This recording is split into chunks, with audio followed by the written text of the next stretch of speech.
Muéstrame, Señor, tus caminos. Muéstrame, Señor, tus caminos. Muéstrame, Señor, tus caminos. Enséñame tus senderos. Guíame por el camino de tu fidelidad. Enséñame, porque tú eres mi Dios y mi Salvador. Muéstrame, Señor, tus caminos.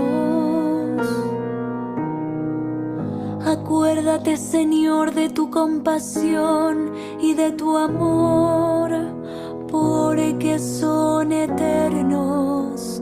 Por tu bondad, Señor, acuérdate de mí según tu fidelidad. Muéstrame, Señor, tus caminos. El Señor es bondadoso y recto, por eso muestra el camino a los extraviados. Él guía a los humildes para que obren rectamente y enseña su camino a los pobres. Muéstrame, Señor, tus caminos. Muéstrame, Señor, tus caminos.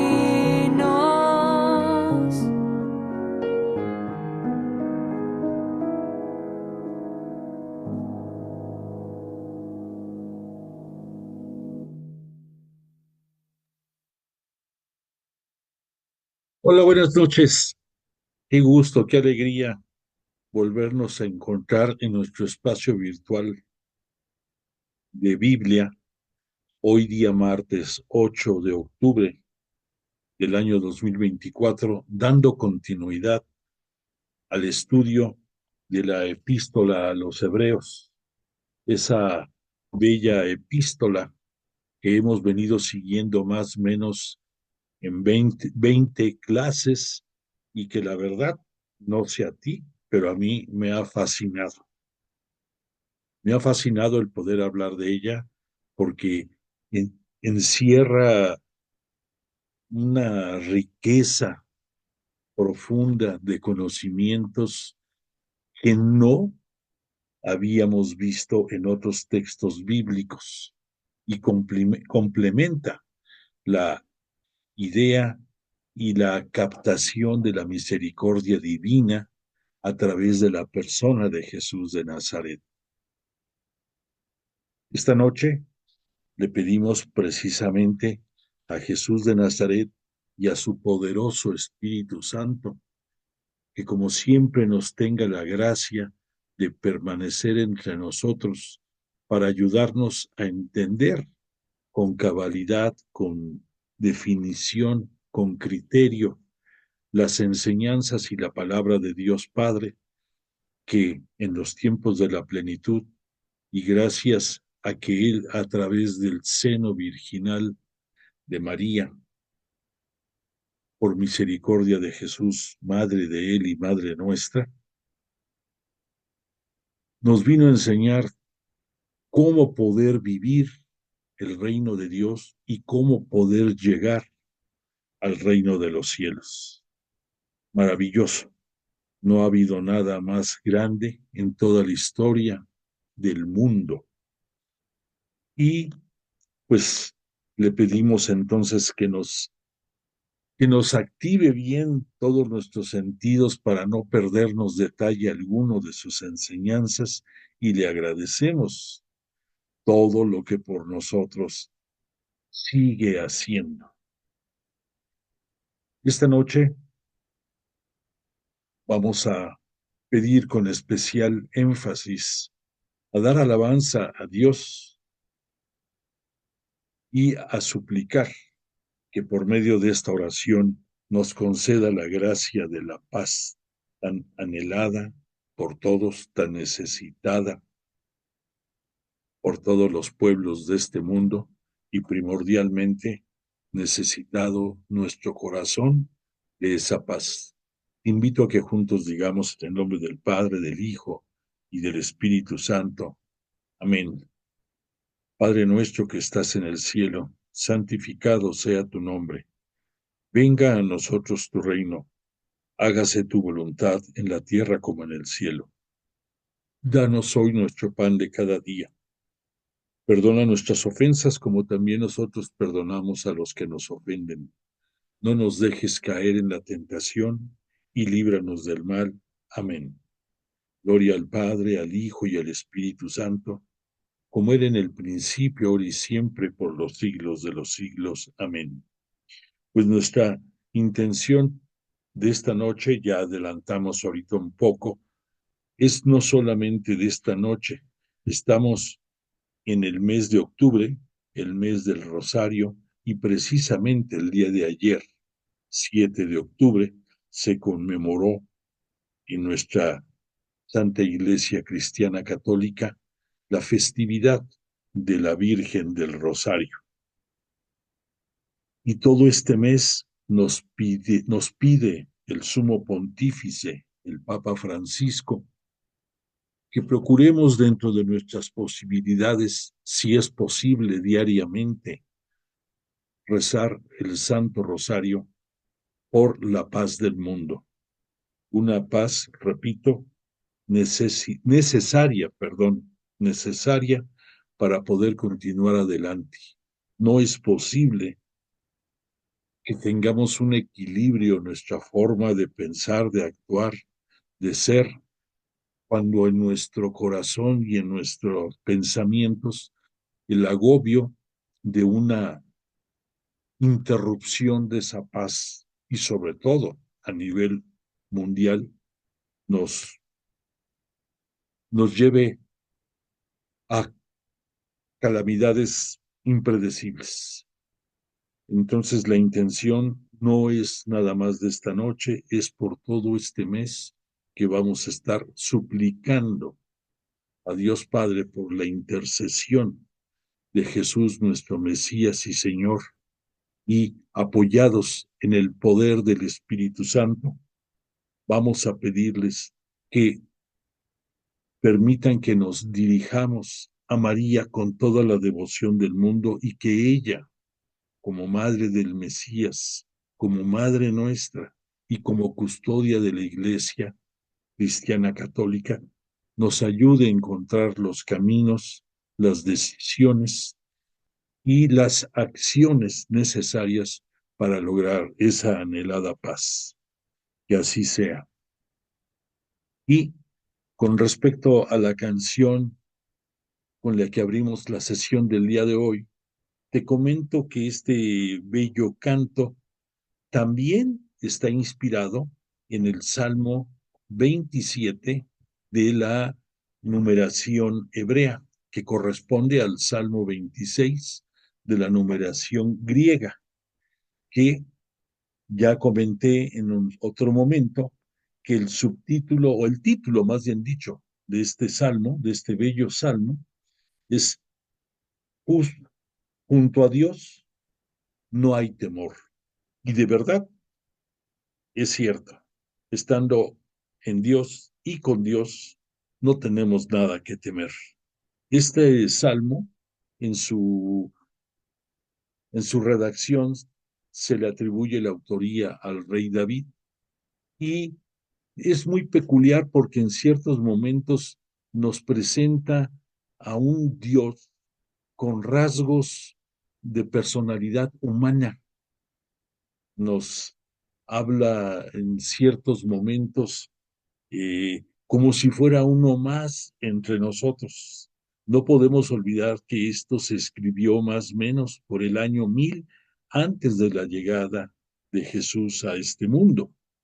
Pero ya la idea de un Dios misericordioso con un brazo poderoso y una presencia eh, diaria entre todo el pueblo, entre el pueblo elegido, porque ya En aquellos tiempos ya Israel era el pueblo elegido de Dios.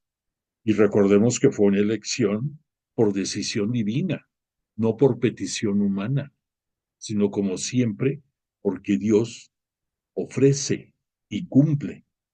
Entonces, esto es precioso porque en los versos que conforman este salmo se encuentra una riqueza de muchas profecías, por ejemplo, de profecías de Jeremías, de profecías también de Isaías. Hay muchas referencias a otros salmos y esto nos debe de dar a nosotros una claridad de que si queremos entender bien las Sagradas Escrituras, no basta con que leamos un texto, sino que de preferencia nos remitamos a las fuentes que nos cita ese libro para poder entender mejor la palabra de Dios. Por lo tanto, debemos de entender que la Biblia es son 73 libros inspirados por el Espíritu Santo que los autores humanos fueron motivados por el propio Espíritu Santo, pero que las Sagradas Escrituras es la palabra de Dios.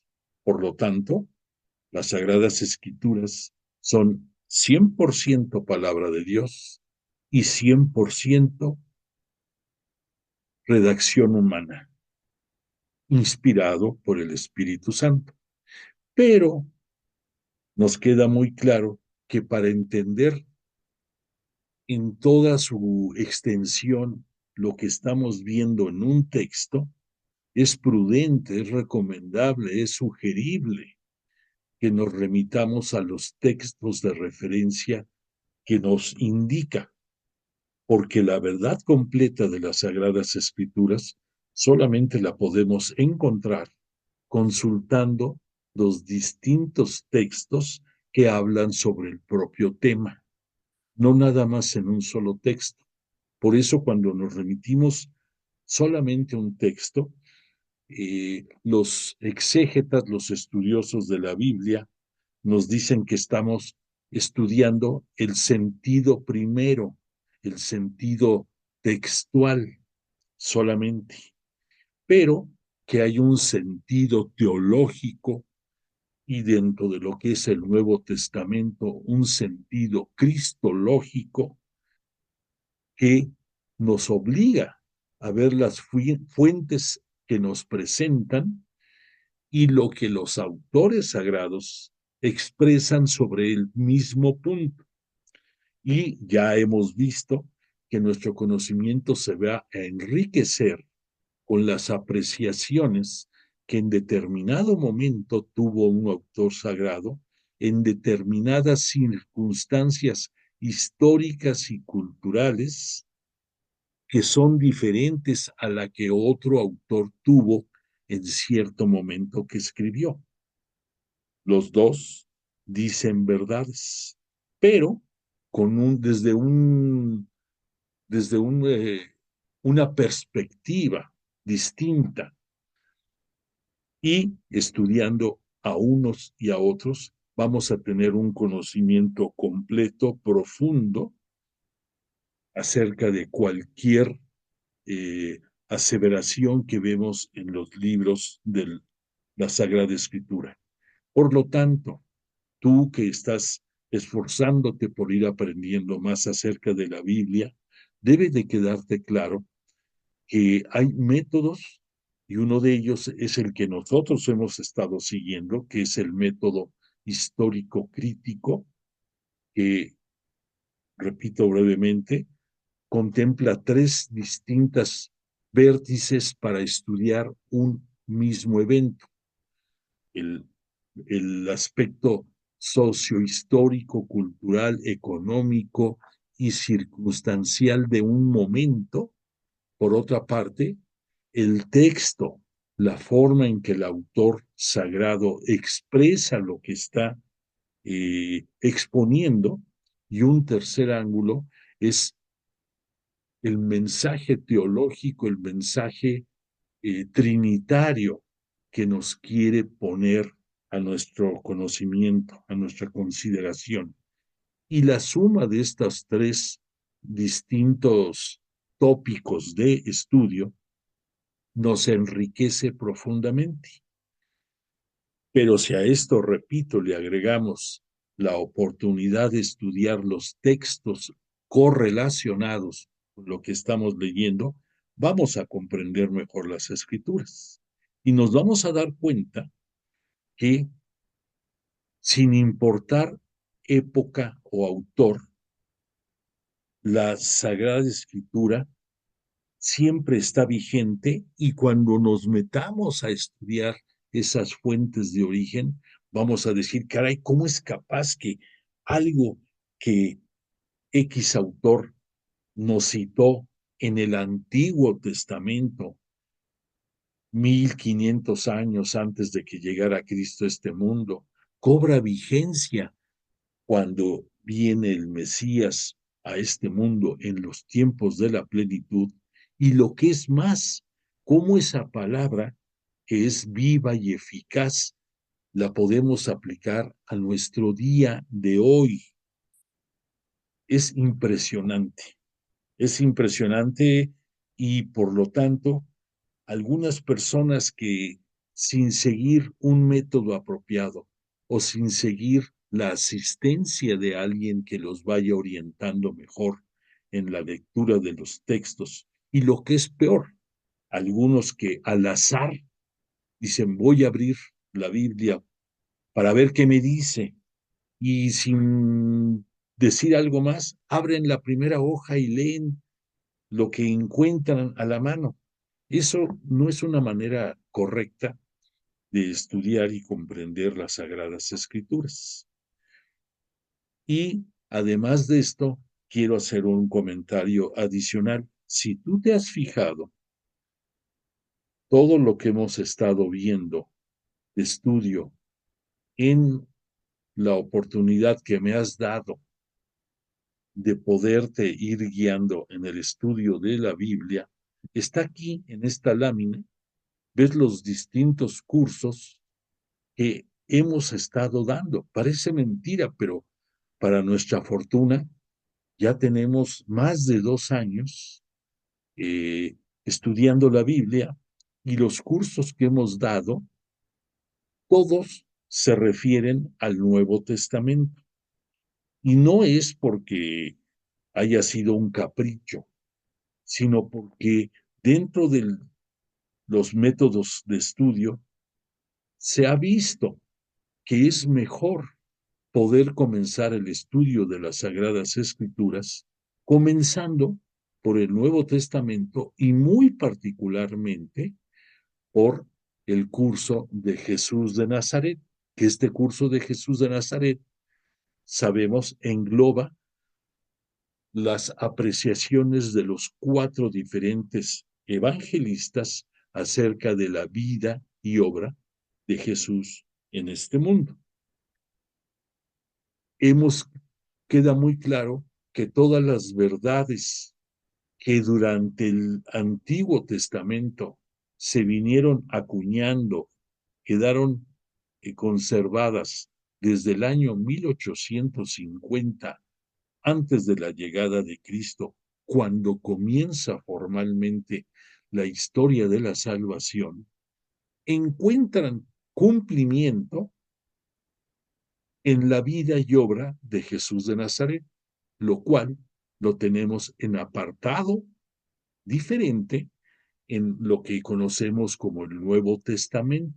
Ya hemos dicho que esa palabrita de testamento así está puesto y pues no vamos a cambiar las cosas, pero que en realidad nosotros en el estudio ahorita que hemos hecho de la epístola a los hebreos, tenemos mayor claridad de que esto, en lugar de llamarse el Antiguo Testamento y el Nuevo Testamento, debiera ser la antigua alianza y la nueva alianza, porque así nos queda mucho más claro que lo que en la antigua alianza, al decir la palabra alianza, pensamos de inmediato, ¿qué pasa cuando una pareja se enamora, decide contraer matrimonio y en señal de ese compromiso entre ellos se intercambian la argolla matrimonial, lo que en algunos países se conoce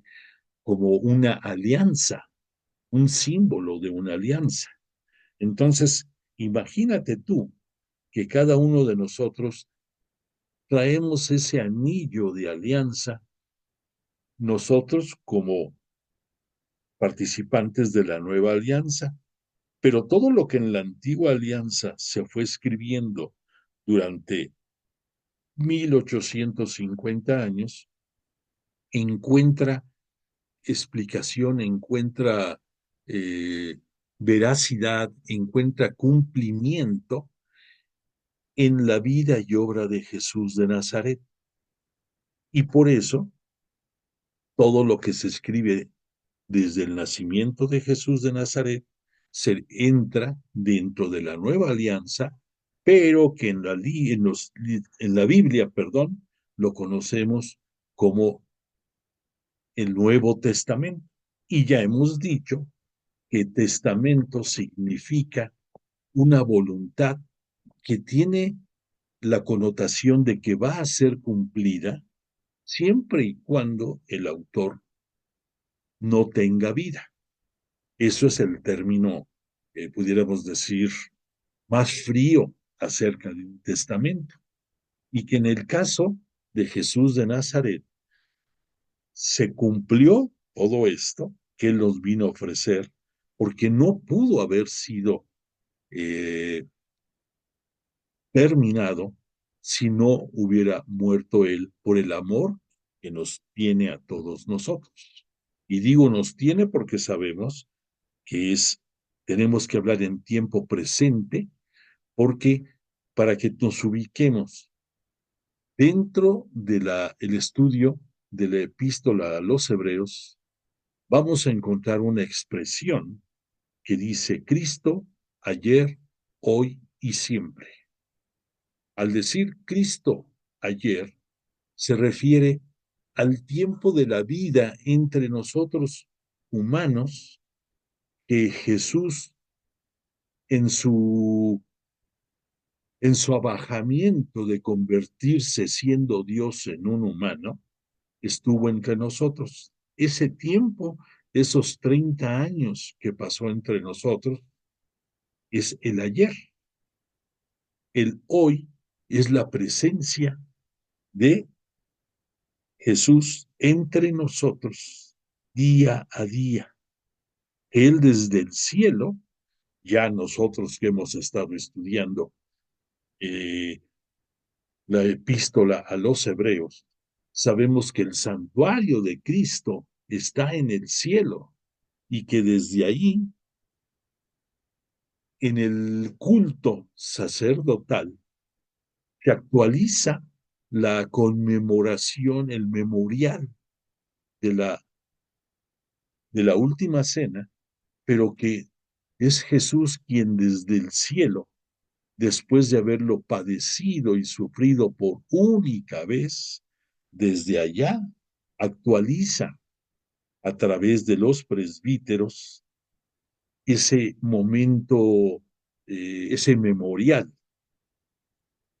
Por otra parte, la expresión de siempre, la palabra siempre, va de la mano a esa actualización que a través del presbítero se hace de el memorial de la última cena y que nos trae de la mano la pasión y muerte de Jesús y su gloriosa resurrección. Entonces, esa expresión de Cristo ayer, hoy y siempre está soportada en esos momentos, y para poder complementar esta expresión, te debo de recordar que para Dios y para Jesús, la vida y la creación, el tiempo que hay desde la creación del mundo hasta lo que va a suceder en el momento de la parucía, de la gloriosa segunda venida de Cristo en toda su gloria y poder al final de los tiempos escatológicos, que recordemos escatológicos son los últimos tiempos, todo eso, que son miles de años para la divinidad, para Dios Padre y para Jesús, es un instante. Por lo tanto, muchas ocasiones en la confusión que nosotros como humanos nos suscita estas cosas de decir, pero ¿cómo esto pasó hace X tiempo? Y la profecía dice que va a suceder esto. En fin, nos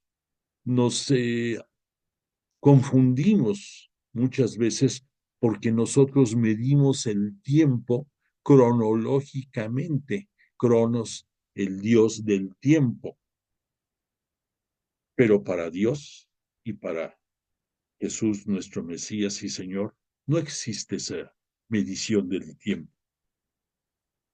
Otra cosa que te quiero puntualizar ahorita, aprovechando los comentarios, es que en el desempeño, en el desarrollo del epístola a los hebreos, a lo mejor no te diste cuenta, pero en cierto momento el autor de la epístola habla de los pedagogos y te quiero dar la explicación correcta de lo que en aquellos tiempos en que fue escrito la epístola y en los tiempos de las epístolas de los inicios de la Santa Iglesia Cristiana Católica, significaba un pedagogo.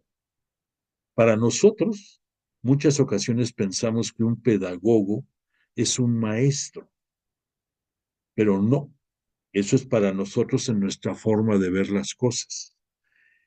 El significado de pedagogo en aquellos tiempos era una persona que tenía la responsabilidad de acercar al educando con los maestros que le iban a dar la instrucción, con quienes le iban a acrecentar la sabiduría, pudiéramos decir, desde el punto de vista humano.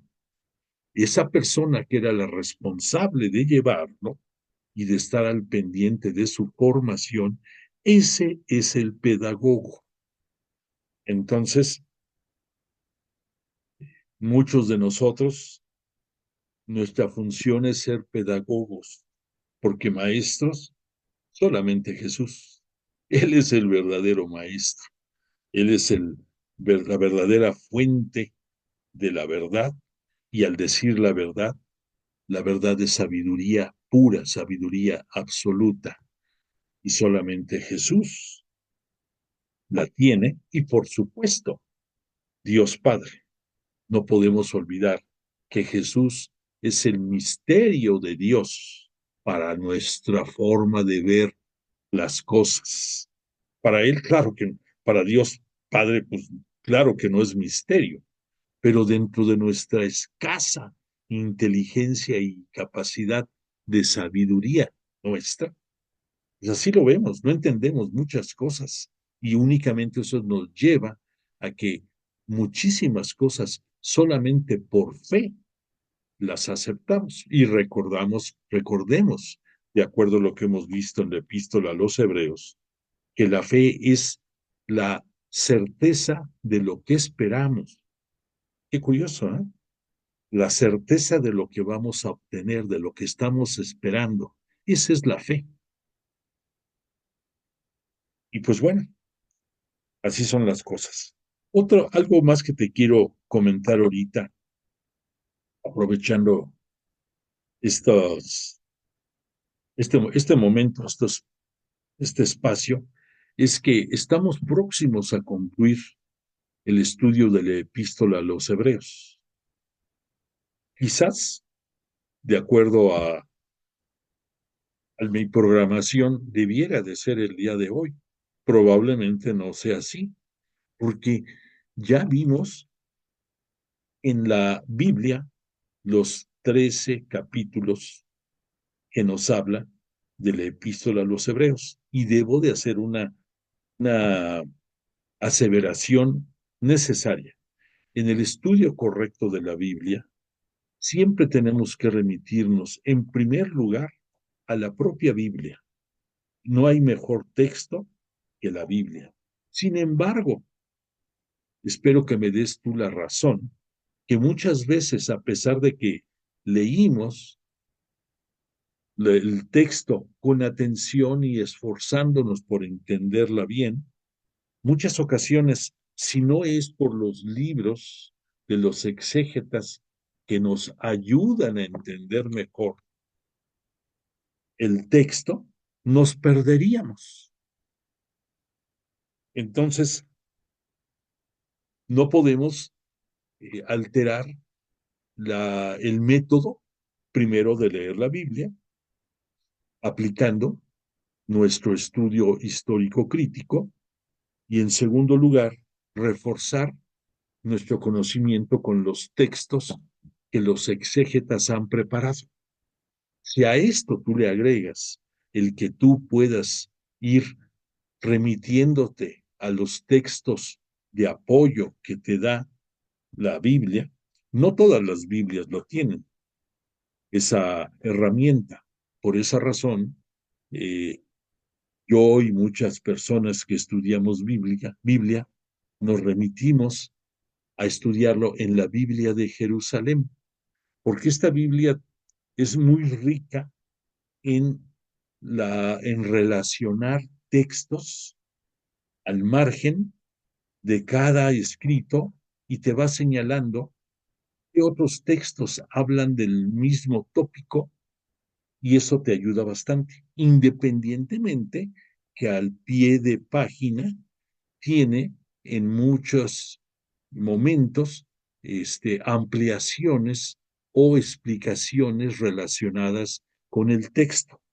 No te estoy queriendo vender esta Biblia, pero sí te lo comento, porque si tú tienes la intención de seguir estudiando con mayor profundidad y este, con mayor entusiasmo la Biblia, no estaría por demás que te hicieras de una Biblia de Jerusalén.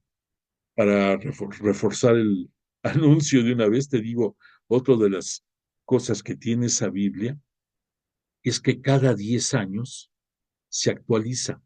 Y no se actualiza en los textos, se actualiza muchas ocasiones los exégetas, detalles que ven dentro el desarrollo de los escritos. Muchas veces los exégetas dan su opinión y la hacen llegar al consejo editorial de la Biblia de Jerusalén, que parece curioso, pero la Biblia de Jerusalén, el comité editorial es francés, la impresión es china y nosotros la usamos aquí en México. La globalización es increíble. Bueno, pero entonces, con las sugerencias de los exégetas y con los estudios de actualización de los propios integrantes del consejo editorial, cada 10 años se va actualizando esta Biblia. Yo, por ejemplo, la Biblia que yo tengo es del año 2009. En el año 2019 salió una nueva edición y dirían muchos, oye, ¿y por qué no tienes tú la 2019?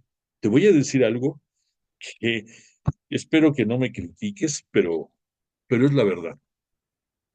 Yo no estoy usando la versión más actualizada porque en muchísimos textos, como por ejemplo aquí te voy a mostrar, tú vas a ver que mi Biblia, aquí en esta parte, tiene muchas anotaciones que yo, al estar estudiando en mi instituto al que acudo a aprender Biblia, me van dando orientaciones y yo, como si fuera un libro cualquiera de escuela, aquí voy haciendo mis anotaciones. Entonces, independientemente del contenido de la Biblia, lo que yo he ido notando me da un margen de referencia muy amplio y digo, híjole, y si me comprara la 2019, todo lo que escribí, pues ya lo perdí y tengo que volver a empezar.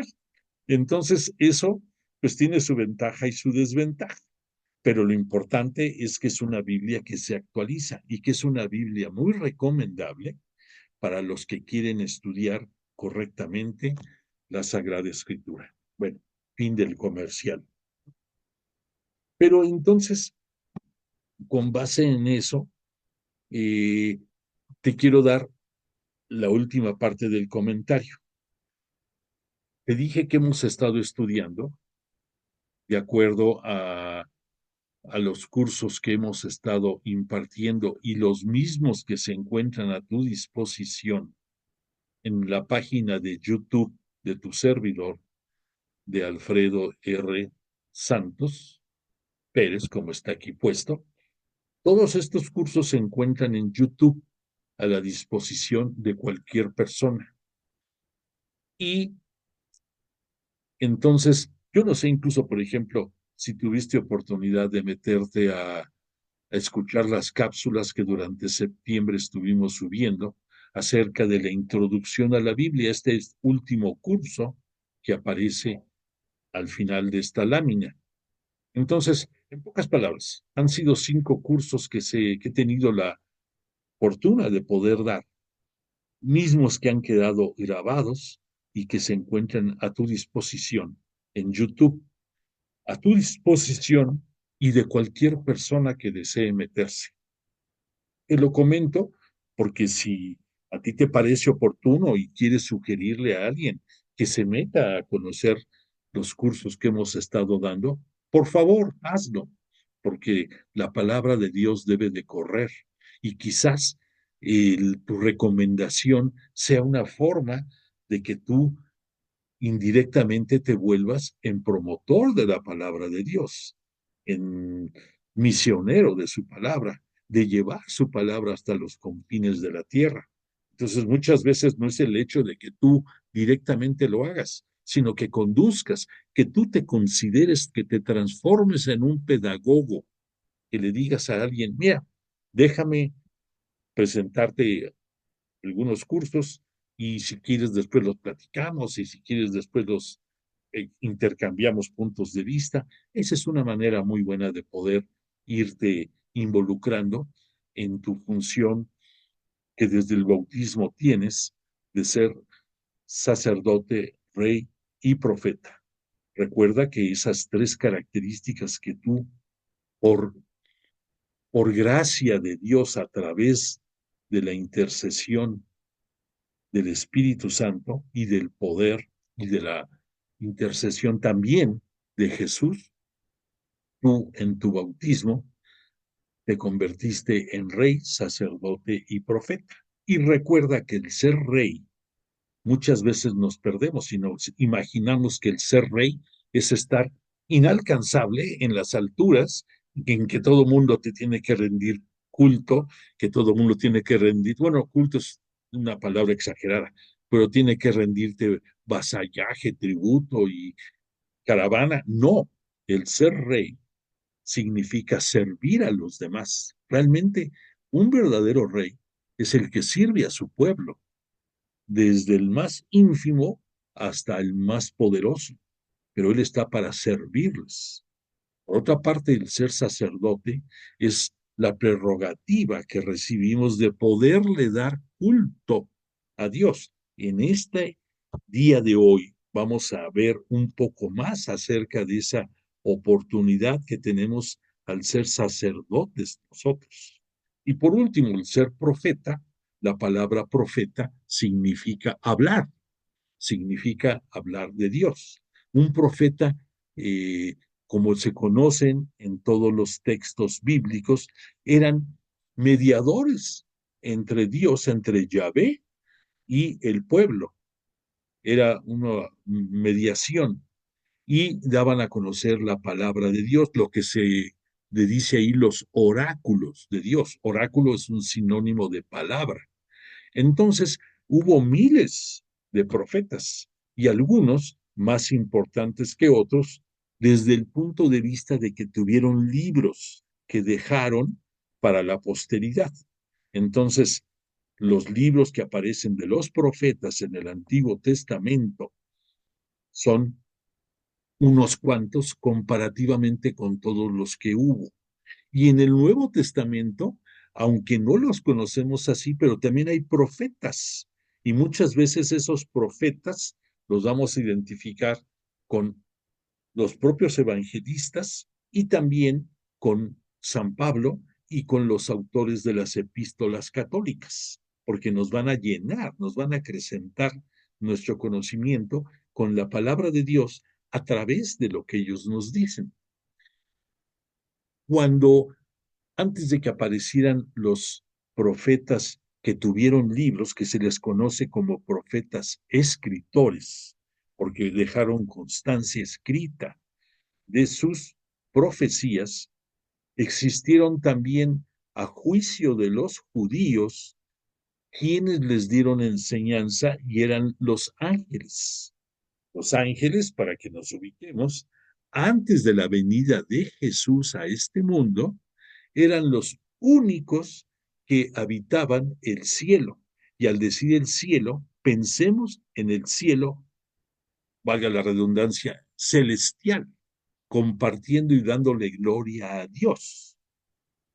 Sabemos que antes de la creación del mundo existían los ángeles y que después, tristemente, Luzbel, Satanás, Belial, como le quieras decir, se rebela contra Dios por soberbia también, como siempre, por soberbia, y entonces se desata esa guerra, esas batallas entre el arcángel Miguel, que es el dirigente de las huestes celestiales, lo vence y lo lanza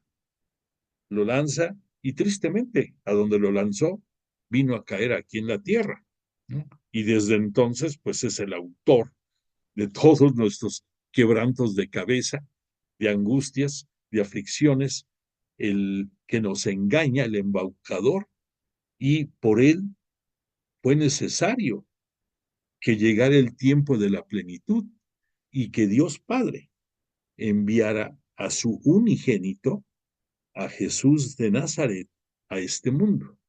Y la consecuencia de esta venida de Jesús de Nazaret, recordemos que fueron dos muy importantes. La primera y más importante, el enseñarnos la palabra de Dios para poder vivir el reino de los cielos desde aquí en la tierra.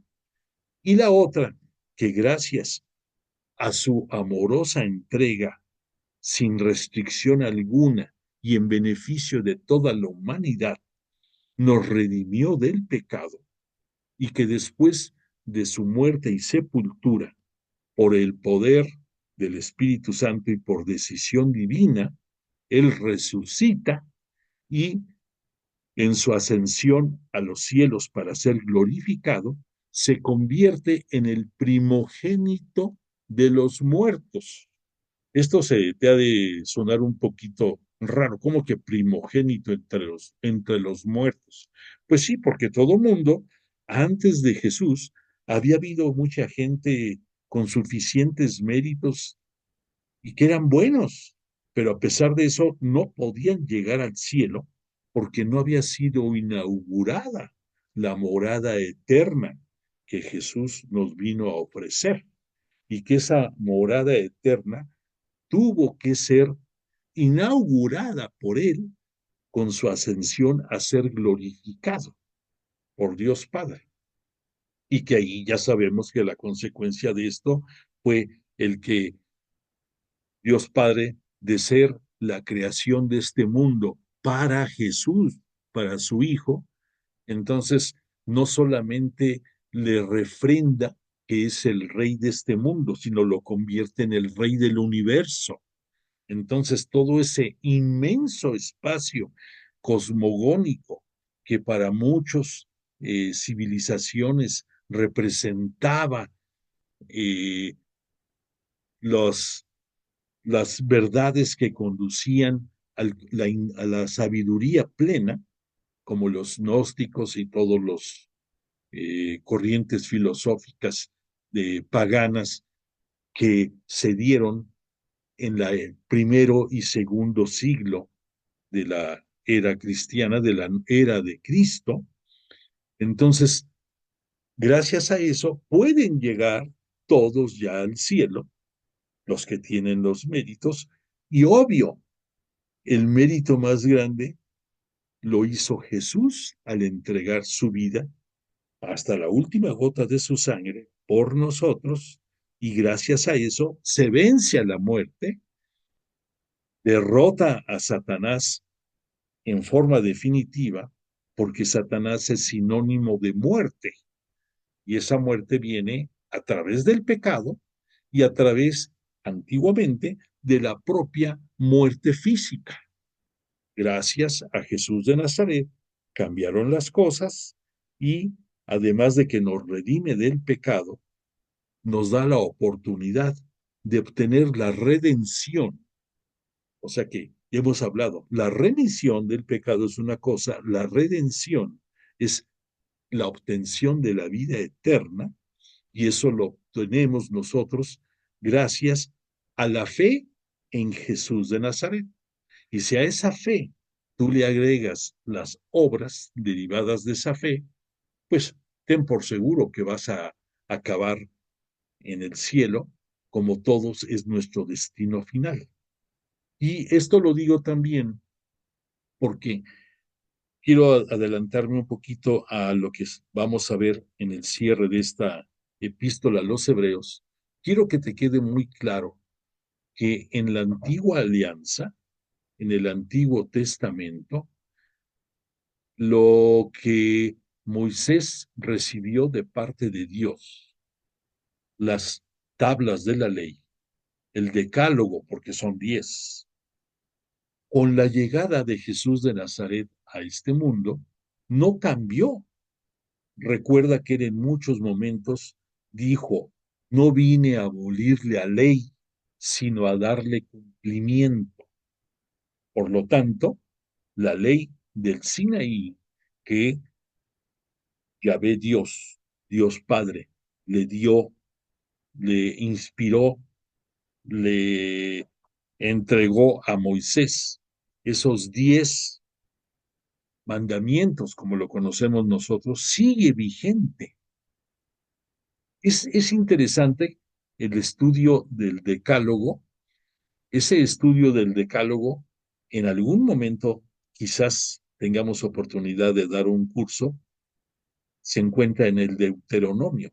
El Deuteronomio es la segunda ley de Moisés, en la cual él habla acerca de los 363 preceptos que rigen al judaísmo. Pero que ahí, obvio, los 10 mandamientos son la base que sustenta todas las demás leyes adicionales. Y repito, Jesús de Nazaret no vino a abolirlo, únicamente vino a darle cumplimiento, pero de una manera en que él mismo nos invita a que tomemos nuestra cruz, porque su carga es ligera y su yugo es suave. Esa palabra de yugo va relacionado con el collar, el collarín que portaban los animales al hacer las labores en el campo, en la siembra, en la cosecha. Traían aparejos, es el nombre correcto, para poder jalar los aperos de labranza, los aperos para las obras agrícolas.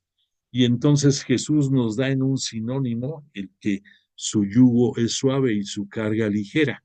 Y la gran diferencia que hay entre lo que se ve de esos mandamientos en la antigua alianza es que en la antigua alianza nos va a quedar muy claro cuando hagamos el estudio de esto, que el hombre, al decir hombre me refiero a la humanidad, tenía un corazón de piedra, como nos lo dice Jesús, y que tuvo que pasar más tiempo, tuvieron que ir llegando los profetas, tuvieron que ir cambiando el concepto de, de la, de la bondad divina para que se diera el punto en que ya con Jesús ese corazón fuera un corazón de carne y que entonces el cumplimiento de la ley era ya, estaba en nuestro espíritu y por lo tanto desde nuestro nacimiento,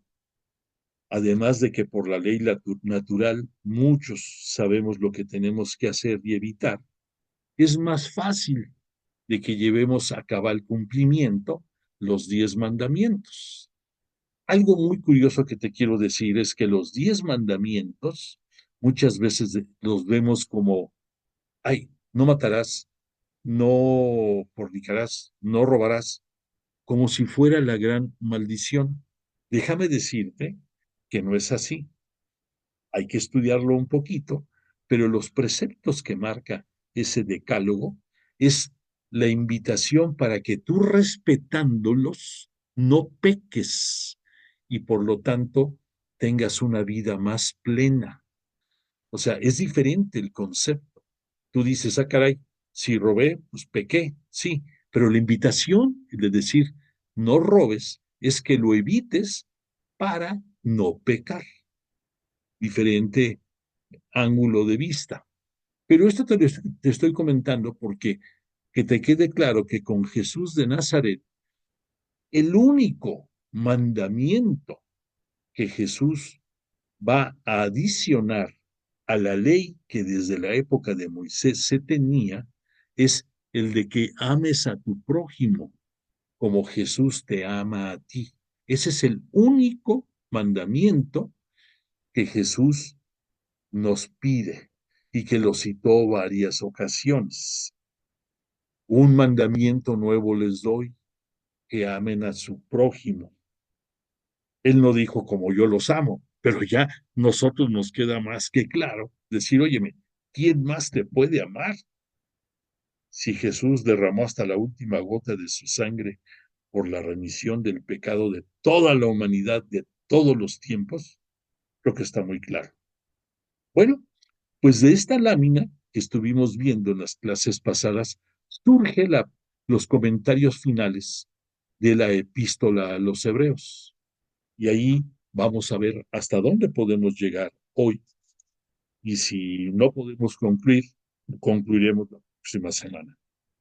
Pero, el último ingrediente que te quería yo comentar, que en el estudio de nuestros cursos que hemos estado viendo del Nuevo Testamento, como la puerta de entrada a comprender mejor las escrituras en toda su magnitud, y hablamos de eso, si tú te fijas, hemos estado recorriendo prácticamente el 85%, quizás hasta el 90% de lo que es el Nuevo Testamento. ¿Qué nos falta por poder estudiar de este Nuevo Testamento? Pues lo que nos falta es estudiar las epístolas católicas, que son otras epístolas, no porque no sean de Pablo, de San Pablo, menos importantes, pero que tienen un apartado especial, porque piensen esto, o sea, nuestra Santa Iglesia Cristiana Católica está sustentada en los pilares de los apóstoles y que esas epístolas católicas fueron escritas por apóstoles de la naciente iglesia. Entonces, los conceptos que van a manejar son muy importantes. Así como Pablo recibió la misión de ser el apóstol de los gentiles, y ya sabemos que gentiles significa el que no es judío, y que además de los gentiles existen los paganos y todas las demás denominaciones que te puedas imaginar. Esa era la misión de Pablo. Fue impresionante cómo la fue llevando a cabo y sin él, pues seguramente adoleceríamos de muchas eh, enseñanzas valiosas dentro de nuestro catecismo y dentro de nuestra propia iglesia. Pero también la aportación que dan estos autores en las epístolas católicas es muy importante. Y el último libro que nos falta de estudiar del Nuevo Testamento es el Apocalipsis, que el Apocalipsis, su palabra, significa revelación. Entonces es curioso, porque el libro final del Nuevo Testamento es el libro de la revelación. Y para nosotros, pues toda la Biblia es revelación. Pero pues pudiéramos decir, el Apocalipsis concluye la redacción del Nuevo Testamento. No es la única ocasión en que algunos de los estudiosos de los cursos me han dicho, oye, vámonos a estudiar el Apocalipsis. Y créeme que me muero de ganas porque llegue ese momento.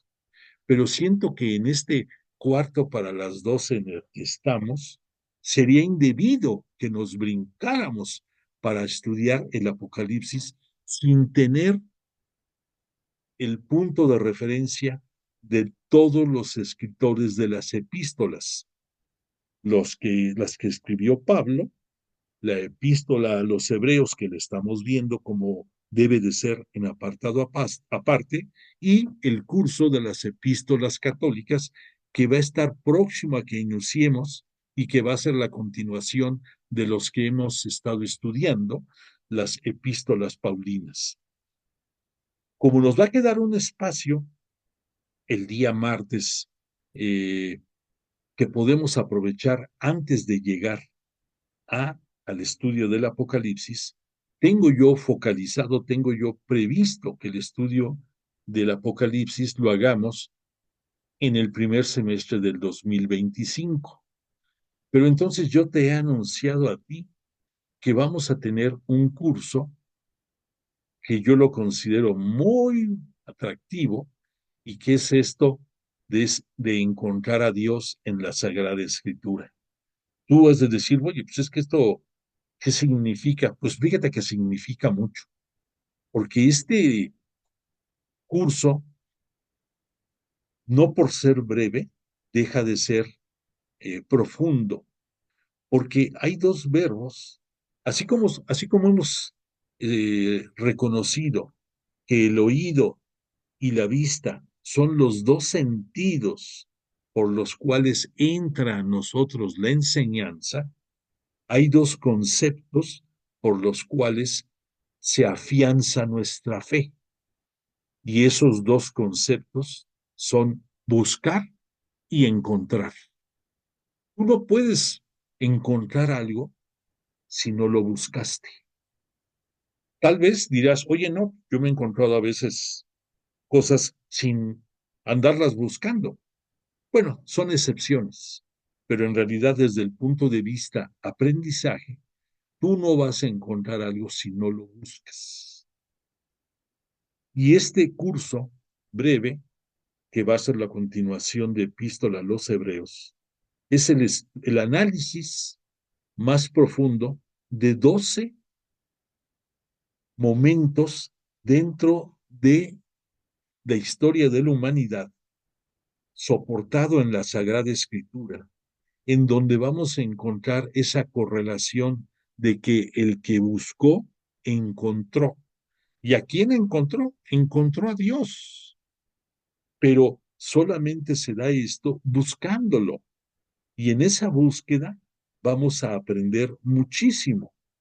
Entonces, yo lo considero que este curso es un refuerzo a lo que hemos estado viendo en el Nuevo Testamento y lo que nos queda por ver antes de entrar al Apocalipsis. Entonces ya con el bagaje de estudio de todas las epístolas, las paulinas y las católicas, más aparte el enriquecimiento de buscar y encontrar a Dios, vamos a tener un soporte muy grande que nos va a permitir comprender mejor el libro de las revelaciones, el libro del Apocalipsis. Entonces te lo quería explicar con un poquito más de detenimiento, en primer lugar porque lo mereces, porque estás tú esforzándote por conocer más de Biblia y por aprender. Y en segundo lugar, porque considero que es un complemento importante para tal efecto. Entonces, vamos a terminar epístola a los Hebreos. Repito, no va a poder ser posible por la hora en que veo ahorita, no va a ser posible que la culminemos hoy. Muy probablemente será la próxima semana, y a partir de dentro de 15 días comenzaremos el día martes a estudiar Encontrar a Dios. Bueno, pues entonces, ya una vez hablado de que, de que dentro de la epístola a los Hebreos, el punto de quiebre, pudiéramos decir, es este estudio de entre la antigua alianza y la nueva alianza, vamos a seguir eh, ampliando nuestro conocimiento desde el punto de vista de las apreciaciones exegéticas del padre Salvador Carrillo Alday, lo que nos va a decir acerca de lo que ya vimos en los capítulos de la epístola a los Hebreos y sobre todo en los capítulos 12 y 13, que ya vimos que nos habla de la parte final de esta epístola. Te voy a dejar aquí a la vista la lámina para que vayas tú siguiendo.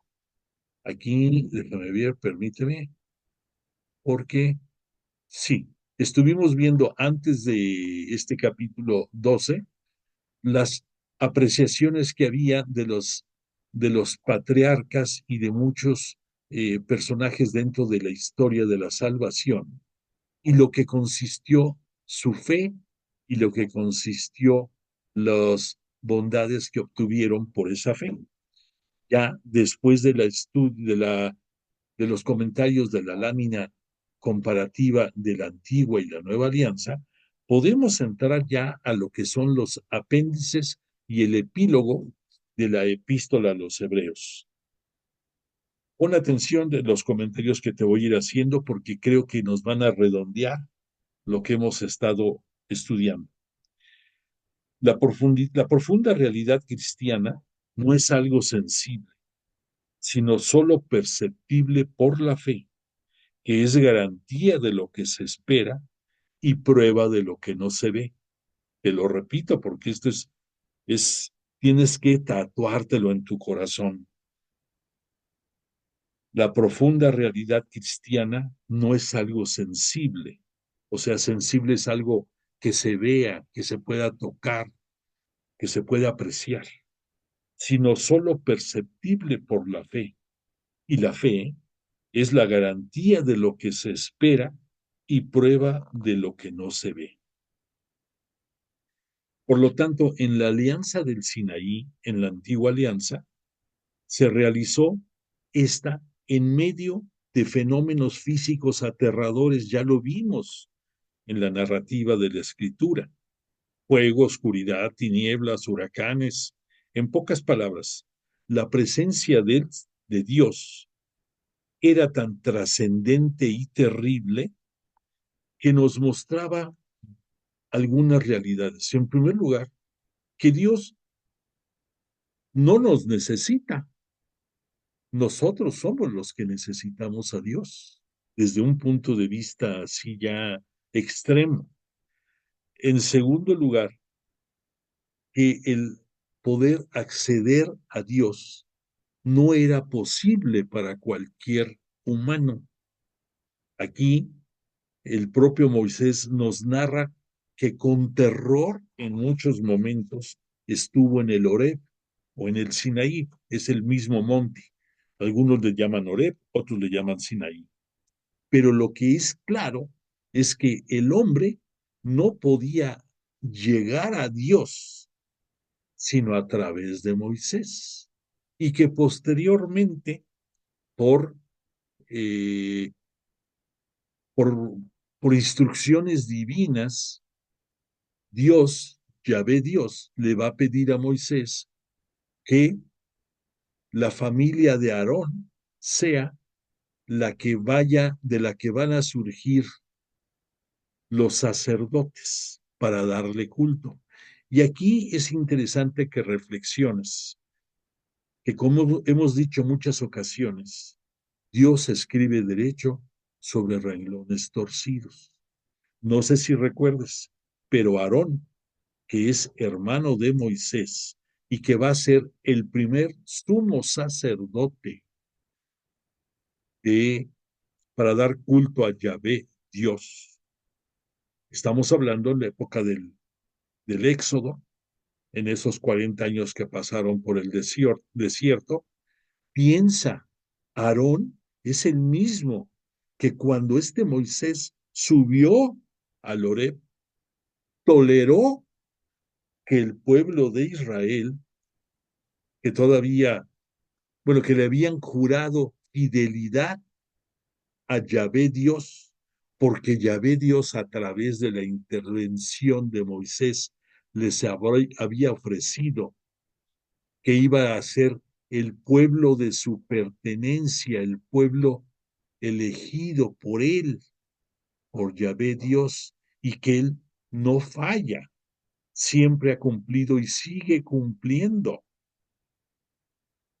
Pero el que falla es el pueblo, el que falla es el hombre. Y entonces, en la, en la angustia, en la incertidumbre de los 40 días que pasaron para que Moisés bajara con las tablas, el pueblo perdió la esperanza, se sintió abandonado y comenzaron a hacer una colecta de piezas de oro para poderlas fundir, para hacer un becerro que era el animal por excelencia para dar culto dentro del paganismo, y que Aarón estaba ahí, y que Aarón, algunos dirían, bueno, ¿y por qué no se impuso siendo el hermano de Moisés que estaba ahí al frente del pueblo en la ausencia de Moisés? ¿Por qué no lo evitó? Pues no me preguntes a mí por qué, pero así sucedió. Entonces, aquí te das cuenta de cómo la persona abocada para evitar que se dieran esas demostraciones de culto a idolatría, lo permitió, y que cuando Moisés bajó y vio lo que había sucedido y que los encuentra adorando al buey de oro, quiebra las tablas de la ley, molesto, reprende al pueblo, reprende a Aarón, por supuesto, a su hermano, y que fue necesario el que volviera después de esta momento lamentable a volver a subir para que de nueva cuenta se hiciera las nuevas tablas. Y que tristemente para el pueblo, esta fue una de las razones por las cuales estuvieron 40 años en el Éxodo, que sabemos que 40 es un número bíblico que significa nueva generación. No quiere decir eso que nada más vivieran 40 años, sino es el número que nos dice una nueva era, una nueva etapa, una nueva generación. Y es curioso que esos 40 días que Moisés estuvo en el Horeb para obtener estas tablas, se convierten para el pueblo en 40 años de andar deambulando por el desierto. Y que además de este evento, si le agregamos la desconfianza que llegaron a vivir el pueblo de Israel en momentos en que se sintieron abandonados en sus necesidades alimenticias, también durante el Éxodo, y que recriminaban a Moisés y decían, nos hubieras dejado con los egipcios, porque ahí por lo menos teníamos alimento de sobra. Éramos esclavos, pero podíamos comer lo que quisiéramos. Y después en otro momento que dicen, vamos a morir de sed también, y que Yahvé Dios le da instrucciones a Moisés de que golpee la piedra con su báculo, con su báculo, con su vara que portaba Moisés, y que de ahí iba a surgir agua, y se dice que este Moisés la golpeó por 2 veces y que para Yahvé Dios también fue una señal de, de duda, de falta de confianza en que le dijo él, ve y golpea la piedra y punto. No que la agarres de piñata, pudiéramos decir, ¿no? Que a fin de cuentas, pues les dio agua. Pero detalles de ese tipo, de lo del agua, de lo de la reprimenda por los alimentos, por la adoración al buey, señales de paganismo y de idolatría, todo esto fue haciendo que tristemente la generación que según el libro de los números, que forma parte del Pentateuco, nos cita que fueron 600,000 hombres, independientemente de las mujeres y los niños. ¿Y por qué? Independientemente de esos, porque tristemente en esa época ni las mujeres ni los niños importaban dentro del pueblo y la religión judía. Es la verdad. Y solamente hasta con la llegada de Jesús a este mundo y con su ministerio va a alcanzar la mujer la dignidad que merece, a tal grado que recuerda que quién fue la primera a la que Jesús, después de su gloriosa resurrección, se le manifiesta a María Magdalena, a una mujer, y que a través de esa mujer se convierte en la primer misionera, porque Jesús le dice, ve con mis hermanos y diles que nos veremos en Galilea. Entonces es una mujer la que ya en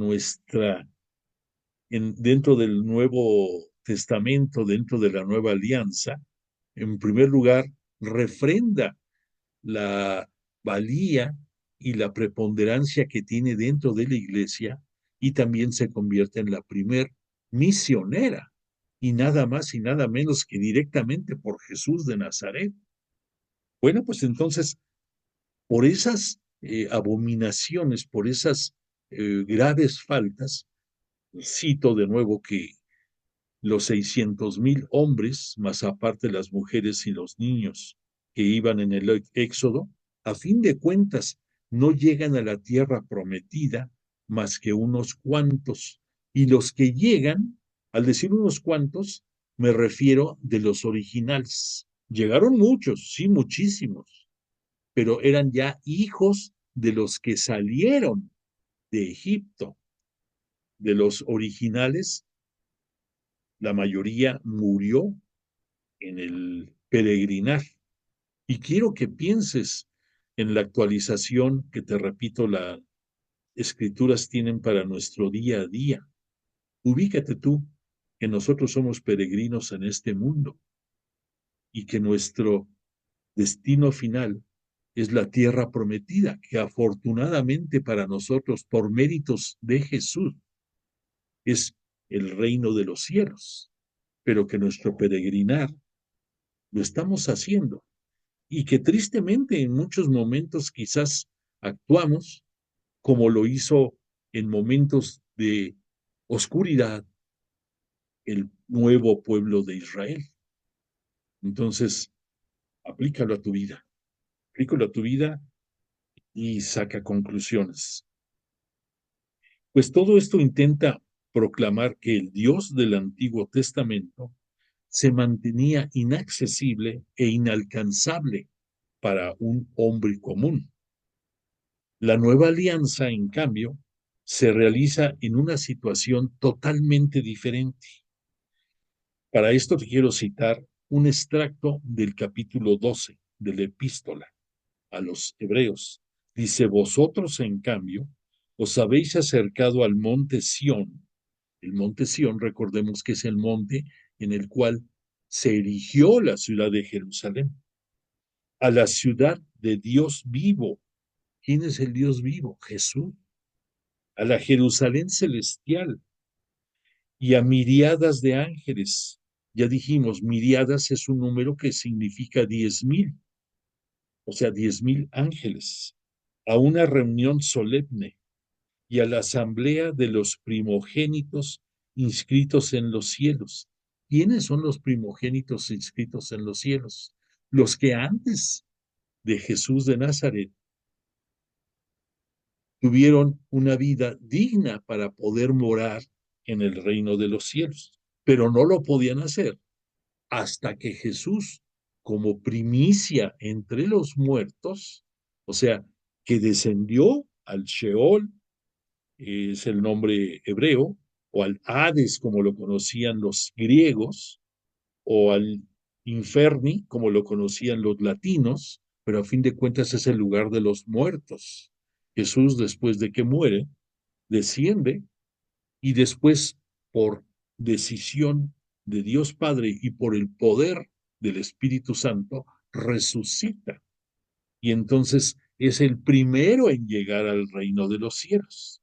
Y después de él irán llegando los primogénitos, o sea, los hijos de Dios que alcanzaron por su vida la opción de llegar al reino de los cielos, aún no conociendo a Jesús, aún no abrazando la fe de Jesús. Muchos de ellos es abrazando la fe en Dios, porque también hay quien tenga fe en Dios, no solamente en Jesús. Y esto se dio antes de la llegada de Jesús. Entonces, Jesús,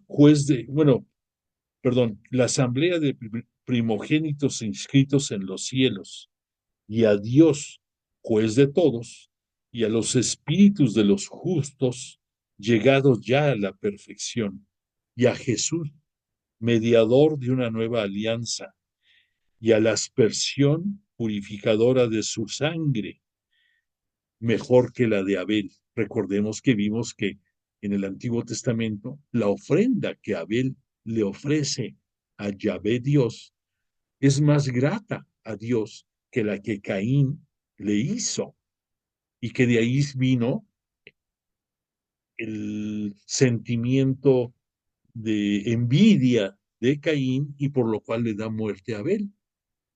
Y entonces por eso aquí lo cita el autor de la epístola. Al monte Sión, a la ciudad del Dios vivo, a la Jerusalén celestial, son tres designaciones de la ciudad celeste. Y esto lo vamos a ver, si quieres la referencia, lo puedes ver en el Salmo 74, en la epístola a los Gálatas y en el capítulo 21 del Apocalipsis.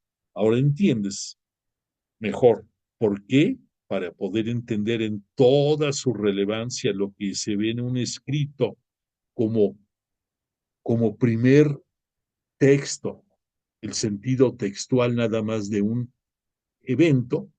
Cuando tú te remites a las fuentes de comparación, lo entiendes mejor. Por eso te cité ahorita esto.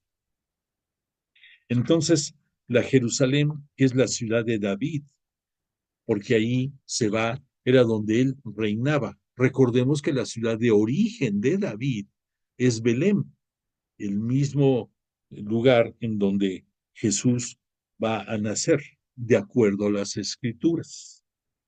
Después, el punto segundo que nos cita el padre Carrillo aquí es que las miríadas de ángeles, recordemos, estos 10,000 ángeles, son tres designaciones de los ángeles que fueron los primeros habitantes del cielo, antes de que llegara Jesús.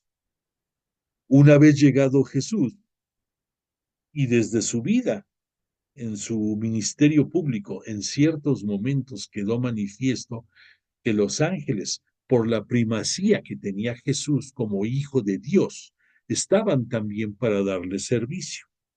Pero tuvo que ser necesario el momento de la glorificación para que Jesús ahí se convirtiera verdaderamente en el Cristo, en el Mesías, en el Señor, Señor de todo el universo, y que por todo esto, los ángeles quedaron, de acuerdo a lo que hemos estudiado en la epístola a los hebreos, al servicio de Jesús también, en una categoría inferior. Antes de que Jesús viniera a este mundo, los ángeles estaban por arriba de cualquier hombre. Al decir hombre, es cualquier humano. Pero ya con la venida de Jesús y después de cumplir con su misión liberadora y redentora, entonces los ángeles quedan bajo Jesús a su servicio, siguen estando arriba que nosotros, los ángeles, de los humanos, pero no en el caso de Jesús, están para servir a Jesús. Entonces, Dios es juez de todos, es el centro. Dios es el juez universal y escatológico. Al decir universal y escatológico, es de todo el mundo. ¿Y por qué de todo el mundo? Porque el propio Dios nos los va a manifestar en muchas ocasiones. Él es el Señor de todo el mundo.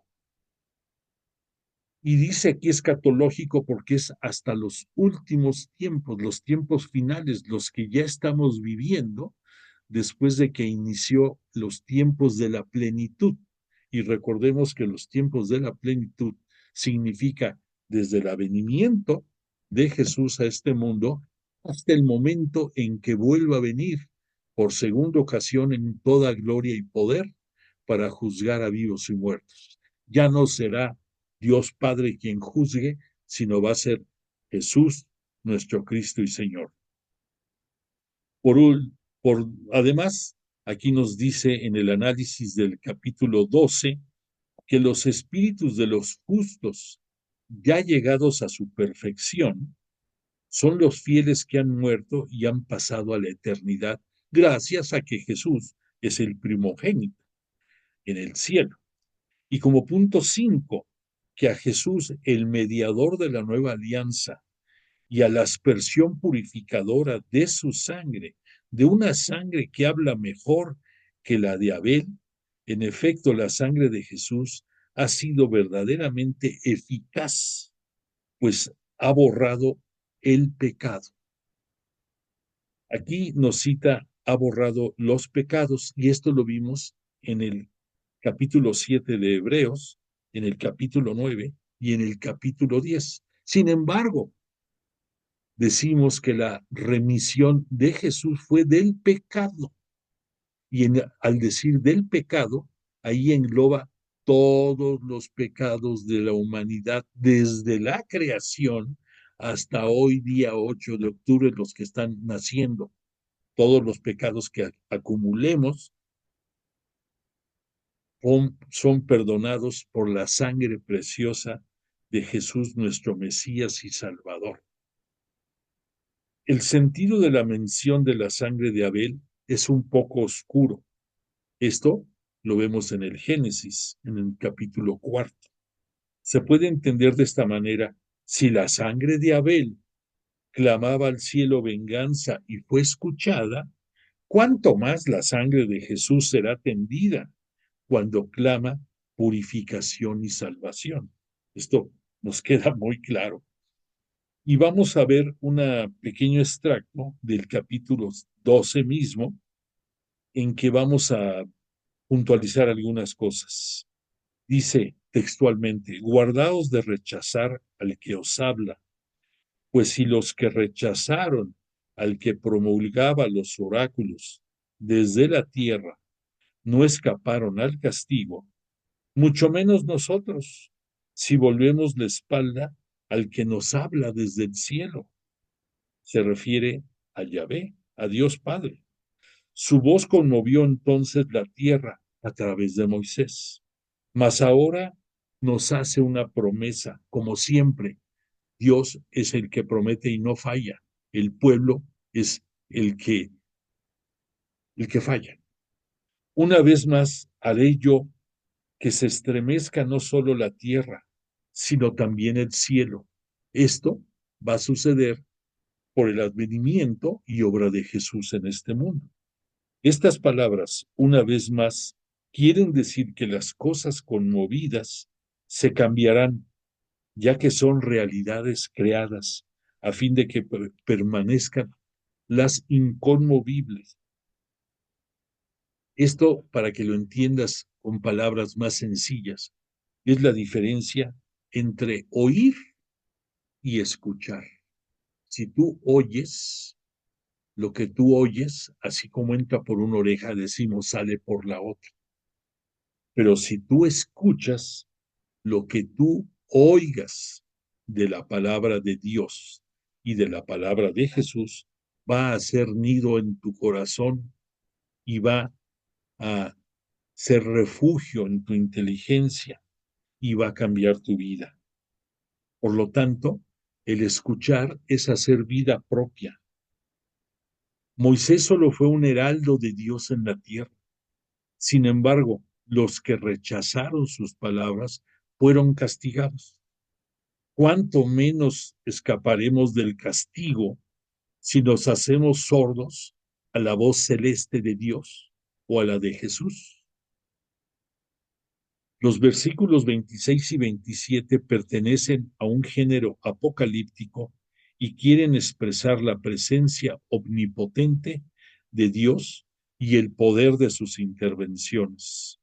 Intenta subrayar la superioridad de la nueva alianza sobre la antigua. Por lo tanto, un reino inconmovible hemos de mantener la gracia y mediante ella ofrecerle a Dios un culto que le sea grato, con religiosa piedad y reverencia, pues nuestro Dios es un fuego devorador. Esto viene de las profecías de Isaías en su capítulo 37. El reino inconmovible en el cielo, donde reina Dios, donde está nuestro sumo sacerdote y mediador, Jesús, los ángeles y los elegidos, es la Jerusalén celestial. Los cristianos han sido introducidos en ella desde ahora y su vida se ha convertido en una liturgia de acción de gracias que es agradable a Dios.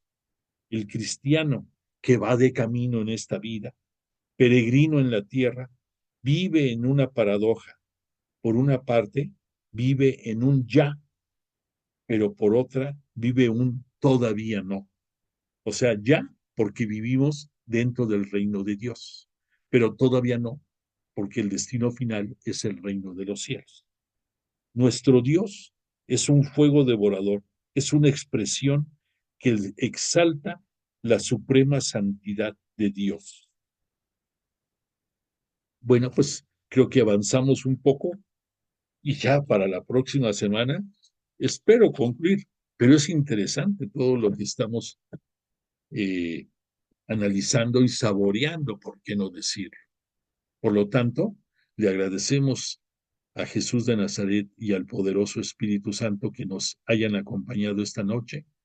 Yo te agradezco a ti tu presencia, te invito a que des constancia de tu presencia y deseo para ti y tu familia que tengamos una agradable semana con salud, con alegría y no olvides de seguir pidiendo por la paz en el mundo y si te es posible, reza el Santo Rosario todos los días que pueda. Te pongo la canción de cierre y de nueva cuenta, gracias de tu presencia. Nos vemos el martes próximo.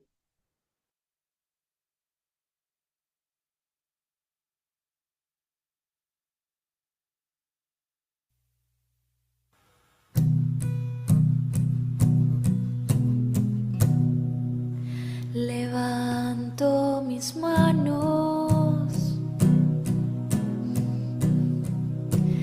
cierro mis ojos,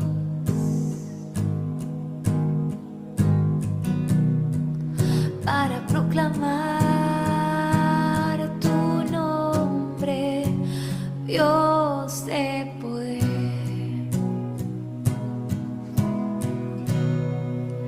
Levanto mis manos,